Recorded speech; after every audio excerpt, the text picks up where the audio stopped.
আসসালামু আলাইকুম রহমতুল্লাহি ওয়া বারাকাতুহু। আজ 8ই অগ্রহায়ণ 1427 বঙ্গাব্দ। আমি ফরহাদ আজকে হাজির হয়েছি নবম দশম শ্রেণীর শিক্ষার্থীদের জন্য গদ্যাংশ থেকে রবীন্দ্রনাথ ঠাকুরের শুভা গল্পটি নিয়ে। এটি একটি ছোট গল্প। তো রবীন্দ্রনাথ ঠাকুর সম্পর্কে আসলে ক্লাস নিতে গেলে দীর্ঘ হয়, তবু চুম্বক অংশ ইম্পর্টেন্ট কিছু জিনিস আমাদের জেনে রাখা একান্তই দরকার। আর তার কবি জীবনী যেটা, ওইটা আলাদা ক্লাসে দেখে নেব। তো 1861 খ্রিস্টাব্দে তিনি জন্মগ্রহণ করেন আর 1941 খ্রিস্টাব্দে মৃত্যুবরণ করেন। এখন কথা হলো, আমি বাংলা সন কিভাবে নির্ণয় করতে হয় তা আমি মানুষ কবিতা কাজী নজরুল ইসলাম এই ক্লাসটাতে দেখিয়েছি, ওদিকে আর যাচ্ছি না।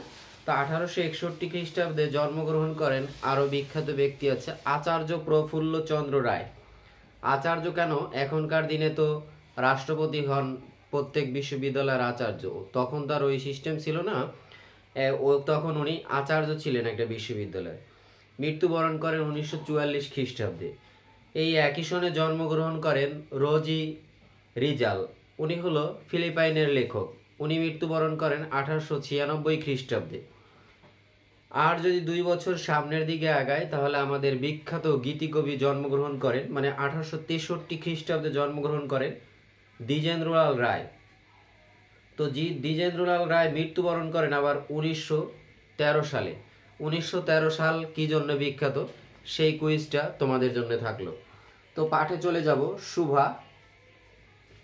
পাঠ শুরু করার আগে রবীন্দ্রনাথ সম্পর্কে আরও কিছু কথা জেনে নিই। রবীন্দ্রনাথ ঠাকুর বাংলাদেশের জাতীয় সঙ্গীত রচনা করেছেন এবং ভারতের জাতীয় সঙ্গীত রচনা করেছেন তিনি। 1901 সালে শান্তিনিকেতন প্রতিষ্ঠা করেন। আর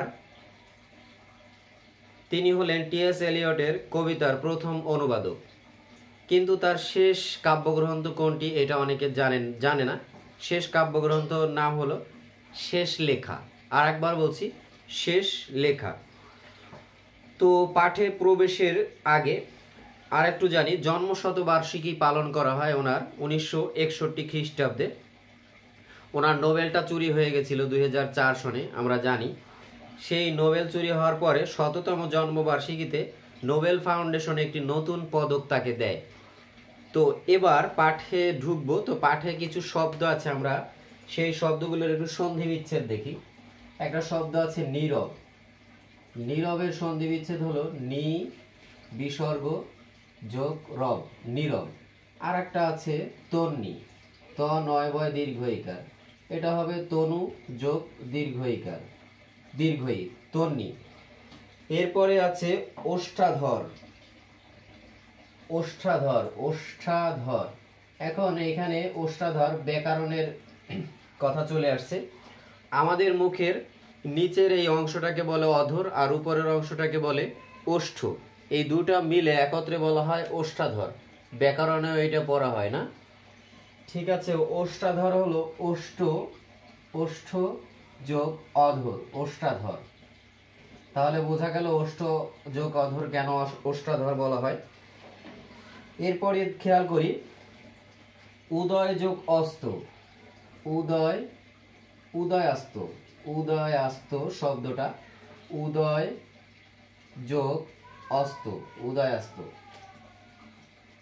লোকালয়, লোকালয় এটা সবাই বুঝতে পারি, যেমন বিদ্যাজয় যোগ আলয়, তেমনি লোক যোগ আলয়, লোক যোগ আলয়, লোকালয়। এরপরে এই শব্দগুলো যে আছে, আর যদি শব্দ আমার চোখে পড়ে, এই কটা আমার চোখে পড়েছে, যদি অন্য কোনো শব্দ আমার চোখে পড়ে, তাহলে ব্যাকরণগত যে দিকগুলো আছে সেটা আমি ইনশাল্লাহ দেখিয়ে দেব। আর শব্দার্থ থাকছেই। তো এইভাবে যদি আমরা আসলে গদ্যাংশ, বিশেষ করে গল্পগুলো পড়ি, প্রবন্ধগুলো পড়ি, তাহলে ব্যাকরণটা যে খুব বেশি ফ্যাক্ট আমাদের মানে পরীক্ষার জন্য, এটা আমার মনে হয় না আর কি। তো পাঠে চলে যাচ্ছি। এর ভিতরে এক কথায় প্রকাশ আছে, এগুলো একটু মনোযোগ দিয়ে খেয়াল করতে হবে। মেয়েটির নাম যখন সুভাষিনী রাখা হইয়াছিল, তখন কে জানিত সে বোবা হইবে। এখন এই গল্পটা সাধু ভাষায় লেখা, এটি একটি ছোট গল্প বলেছি একবার। আর তাহলে সাধু ভাষার জনক আমরা জানি যে ঈশ্বরচন্দ্র বিদ্যাসাগর, আর চলিত ভাষার জনক হলো প্রমথ চৌধুরী। এটা প্রচলন করা হয় 1914 সালে। যাই হোক, ব্যাকরণের অনেক তথ্য দিয়ে দিলাম। সুভাষিনী বলতে বোঝা হয় মধুর ভাষী, তবে যার মুখের ভাষা সুন্দর। কে জানিত সে বোবা হইবে, তাহার দুটি বড় বোনকে সুকেশিনী ও সুহাসিনী। সুকেশিনী হলো যার মাথার কেশ সুন্দর, আর সুহাসিনী যার হাসি সুন্দর নাম দেওয়া হয়েছিল। তাই মিলের অনুরোধে তাহার বাপ ছোট মেয়েটির নাম সুভাষিনী রাখে। এখন সকলে তাহাকে সংক্ষেপে শুভা বলে। এখন এইখানে প্রথম লাইনেই যে কথাটা, এখানে সবাই মানে খুব আদর করে নাম রাখছে সুভাষিনী, তার মুখের ভাষা যেন সুন্দর হয়। এই আর একটা অনুরোধ, বোনের বড় বোন দুইটার নাম সুকেশিনী সুহাসিনী। তাই কিন্তু নাম রাখার সময় তো উনি কেউই বুঝতে পারে না যে আসলে কথা বলতে তো অনেক সময় লেগে যায়, অনেক বড় হয়ে কথা বলে, কিন্তু কথা বলার যখন সময় হলো তখন ও কথা বলে না। তখন তো কেউ বুঝতে পারে না যে আসলে ওর নামের সাথে ওর দৈহিক যে মানে কি বলবো, দৈহিক যে একটা পরিচর্যা মানে মিল, এটা তো নাই। দস্তুর মতো অনুসন্ধান ও অর্থ ব্যয়ে বড় দুটি মেয়ের বিবাহ হইয়া গিয়াছে। এখানে দস্তুর মতো শব্দটা আমি প্রথমে লিখে রেখেছি। এই শব্দটা হলো ফার্সি শব্দ, এর অর্থ হলো প্রথা বা রীতি অনুযায়ী। আর অনুসন্ধান মানে হলো বহু খোঁজ টোজ নিয়ে আর কি বিয়েটা হয়েছে। বড় দুটি মেয়ের বিবাহ হইয়া গেছে, এখন ছোটটি পিতামাতার নীরব হৃদয়ের মতো বিরাজ করিতেছে। বিরাজ শব্দের অর্থ হলো অবস্থান, আর নীরব শব্দের অর্থ হলো শব্দহীন। যে কথা কয় না সে যে অনুভব করে, ইহা সকলের মনে হয় না। গল্পের সবচেয়ে মানে টাচ স্থান এইটা, যে কথা কয় না সে যে অনুভব করে, ইহা সকলের মনে হয় না। আমরা আগে বলিনি, এই গল্পটার সাথে বলাইচাঁদ মুখোপাধ্যায় বনফুলের ষষ্ঠ শ্রেণীতে মিনু গল্পটার বেশ মিল আছে। কারণ মিনু গল্পতে হলো মিনু কি কানে শোনে না, না, আর এ হলো বোবা, কথা বলতে পারে না। কিন্তু মিনু কথাও বলতে পারে না, আবার কানেও শোনে না, ঈষৎ কালাও কথাটা লেখা আছে। যাই হোক, মিনু গল্পের সাথে এটার মিল আছে। আমরা যারা কানে শোনে না বা কথা বলতে পারে না, আমরা অনেকেই তার সামনে মুখের উপর অনেক কথা বলে দিই, ভাবি তো তার অনুভূতি জিনিসটা নাই, হারাই গেছে। এই জন্য তাহার সাক্ষাতেই সকলে তাহার ভবিষ্যৎ সম্বন্ধে দুশ্চিন্তা প্রকাশ করিত। সে যে বিধাতার অভিশাপ রূপে তাহার পিতৃগৃহে আসিয়া জন্মগ্রহণ করিয়াছে, এ কথা সে শিশুকাল হইতে বুঝিয়া লইয়াছিল। তাহার ফল এই হইয়াছিল, সাধারণের দৃষ্টিপথ হইতে সে আপনাকে মানে নিজেকে গোপন করিয়া রাখিতে সর্বদাই চেষ্টা করিত। মানে পরিবারের সদস্যরা, মা ভাই বোন বা আত্মীয় স্বজন কাকা কাকি কেউ যখন সঙ্গ না দেয়, তখন সে নিজেকে অসহায় মনে করে এবং সে একা একা থাকতে পছন্দ করে। মনে করি তো আমাকে সবাই ভুলিলে বাঁচি, কিন্তু বেদনা কি কেহ কখনো ভুলে? এই বেদনাটা কার? তার ঘরের যে কর্তা বাবা মা তাদের। পিতামাতার মনে সে সর্বদাই জাগরুক ছিল। জাগরুক মানে সবসময় জাগ্রত ছিল। বিশেষত তাহার মা তাহাকে নিজের একটা ত্রুটি স্বরূপ দেখিতেন। মানে কন্যার যদি কোনো অসুবিধা হয়, তাহলে আমাদের বাঙালি সমাজ মনে করে যে এটা তার মায়ের দোষে হয়েছে। কেননা মাতা পুত্র অপেক্ষা কন্যাকে নিজের অংশরূপে দেখেন। কন্যার কোনো অসম্পূর্ণতা দেখিলে সেটা যেন বিশেষ রূপে নিজের লজ্জার কারণ বলিয়া মনে করেন। বরঞ্চ শব্দটা অব্যয়, এর অর্থ হলো বরং, এটা সংস্কৃত অব্যয়। কন্যার পিতা বাণীকণ্ঠ, একটা অবজেক্টিভ, কন্যার পিতার নাম কি? বাণীকণ্ঠ। সুভাকে তাহার অন্য মেয়েদের অপেক্ষা যেন একটু বেশি ভালোবাসিতেন, কিন্তু মাতা তাহাকে নিজের গর্ভের কলঙ্ক জ্ঞান করিয়া তাহার প্রতি বড় বিরক্ত ছিলেন। গর্ভের কলঙ্ক, এটা একটু খেয়াল রাখতে হবে। গর্ভের কলঙ্ক বলতে আসলে কি বোঝায়? গর্ভের কলঙ্ক হলো সন্তান হিসেবে কলঙ্ক। গর্ভ হলো মায়ের পেট। যে ব্যক্তি বা বস্তুকে পরিবারের নেতিবাচক হিসেবে দেখা হয় তা হলো কলঙ্ক। নেতিবাচক হিসেবে মানে এ যে খুব গর্ভের কলঙ্ক জ্ঞান করিয়া তাহার প্রতি বড় বিরক্ত ছিলেন, মানে এর তো ত্রুটি আছে। এই জন্য এই ত্রুটি থাকার কারণেও তাকে সবাই, ত্রুটি থাকার কারণে তাকে মানে ছোট চোখে দেখতো সবাই আর কি। শুভার কথা ছিল না, কিন্তু তাহার সুদীর্ঘ পল্লব বিশিষ্ট বড় বড় দুটি কালো চোখ ছিল এবং তাহার ওষ্ঠাধর ভাবের আভাস মাত্র কচি কিশলয়ের মতো কাঁপিয়া উঠিত। কিশলয় শব্দের অর্থ গাছের নতুন পাতা, ওষ্ঠাধর শব্দটা আগে আলোচনা করেছি। আর সুদীর্ঘ পল্লব বিশিষ্ট, সুদীর্ঘ পল্লব কি? সুদীর্ঘ পল্লব বড় পাতা বিশিষ্ট, দীর্ঘ কালো, দীর্ঘ কালো, বড়, সুযুক্ত হয়ে বড়কে বিশেষিত করা হয়েছে। পল্লব হলো পাতা, এখানে চোখের পাতা হিসেবে ব্যবহৃত হয়েছে। এ হলো সুদীর্ঘ পল্লব বিশিষ্ট, মানে হয়েছে তার সবই ছিল, কালো চোখ ছিল, ওষ্ঠাধর ছিল, কাঁপিয়া উঠত, কিন্তু কথা বলতে পারত না। কথায় আমরা যে ভাব প্রকাশ করি সেটা আমাদিগকে অনেক সময় নিজের চেষ্টায় গড়িয়া লইতে হয়, কতকটা তর্জমা করার মতো। তর্জমা শব্দের অর্থ হলো অনুবাদ, মানে এক ভাষা থেকে অন্য ভাষায় রূপান্তর করা। সকল সময়ে ঠিক হয় না, ক্ষমতার অভাবে অনেক সময় ভুলও হয়, কিন্তু কালো চোখকে কিছু তর্জমা করিতে হয় না। মন আপনি তাহার উপরে ছায়া ফেলে, ভাব আপনি তাহার উপরে কখনো প্রসারিত, কখনো মুদিত। মুদিত শব্দের অর্থ হলো নিমিলিত, কখনো উজ্জ্বল ভাবে জ্বলিয়া ওঠে, কখনো ম্লান ভাবে নিভিয়ে আসে। ম্লান শব্দের অর্থ হলো মলিন। এখানে মূলত লেখক এই শুভার যে ভাবনা চিন্তা সেইটার একটা ছাপ এখানে তিনি দিয়েছেন।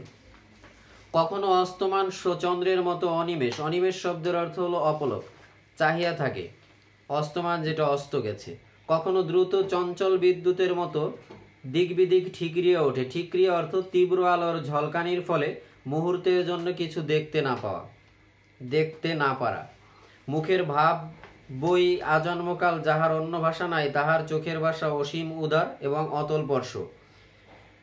বই শব্দের অর্থ হলো ছাড়া, অসীম আমরা জানি সীমাহীন, যার সীমা নেই, আর অতল স্পর্শ গভীর, যার তল স্পর্শ করা যায় না, ছোঁয়া যায় না, গভীর, অনেকটা স্বচ্ছ আকাশের মতো উদয়াস্ত। উদয়াস্ত শব্দের অর্থ হলো উঠা ও ডুবা। এবং ছায়ালোকের নিস্তব্ধ, নিস্তব্ধ শব্দের অর্থ নীরব। রঙ্গভূমি, রঙ্গ শব্দের অর্থ হলো কৌতুক। এই বাক্যহীন মনুষ্যের মধ্যে বৃহৎ প্রকৃতির মতো একটা বিজন মহত্ব আছে। বিজন শব্দের অর্থ নির্জন, মানে হলো আমাদের প্রকৃতি যখন নির্জন চুপচাপ থাকে, তখন এই যে বোবা মেয়েটা, এই বোবা মেয়েটার সাথে এই প্রকৃতির একটা মিলবন্ধন আছে, সেটা বলছেন। এই জন্য সাধারণ বালক বালিকারা তাহাকে এক প্রকার ভয় করিত, তাহার সহিত খেলা করিত না। সে নির্জন দ্বিপ্রহরের মতো শব্দহীন এবং সঙ্গীহীন। দ্বিপ্রহর অর্থ দুপুর। এই যে প্রথমে যে বললাম, দ্বিপ্রহরে যেমন মানুষজন ঘরে ফিরে আসে, প্রকৃতি একদম নিস্তব্ধ হয়ে যায়, সেইভাবে সুবাহ যেন একাকী, ওর সাথে আগে পিছে কেউ থাকে না, একা। গ্রামের নাম চণ্ডীপুর, এতক্ষণে গ্রামের নাম পাওয়া গেছে। গ্রামের নাম চণ্ডীপুর। নদীটি বাংলাদেশের একটি ছোট নদী। গৃহস্থ ঘরের মেয়েটির মতো বহুদূর পর্যন্ত তাহার প্রসার নয়।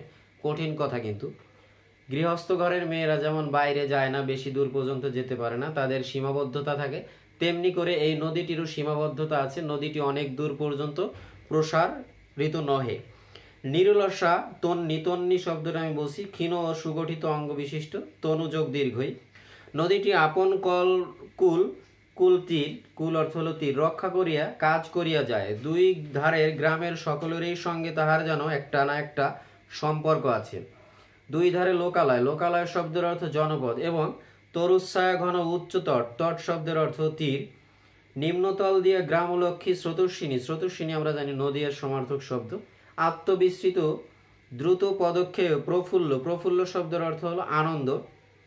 হৃদয়ে আপনার অসংখ্য কল্যাণ কার্যে চলিয়েছে, অর্থাৎ এই নদী দ্বারা তো অনেক ভালো কাজও হয়, মানে এই নদী থেকে সেচ নেয়, এই নদীর জলে মাছ ধরে, অনেক কিছু এইগুলি বোঝানো হয়েছে। তো আজকে এই গল্পটি এই পর্যন্ত, পর্ব 1। তো এবার শব্দার্থগুলো একটু খেয়াল করি। এখানে অস্তমান শব্দটা আমি লিখি নাই, ওটা, আর অনিমেষ, অনিমেষ শব্দের অর্থ হলো অপলক, তো এটা মুছে ফেলি এগুলি।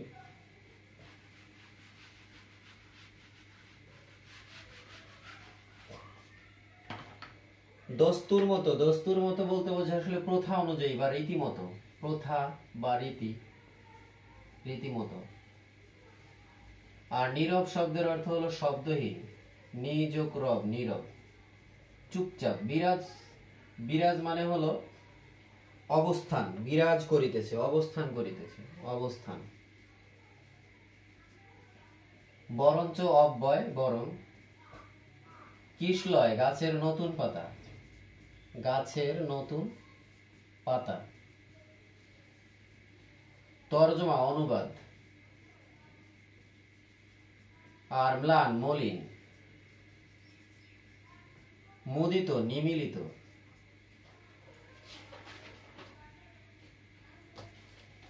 নিমিলিত।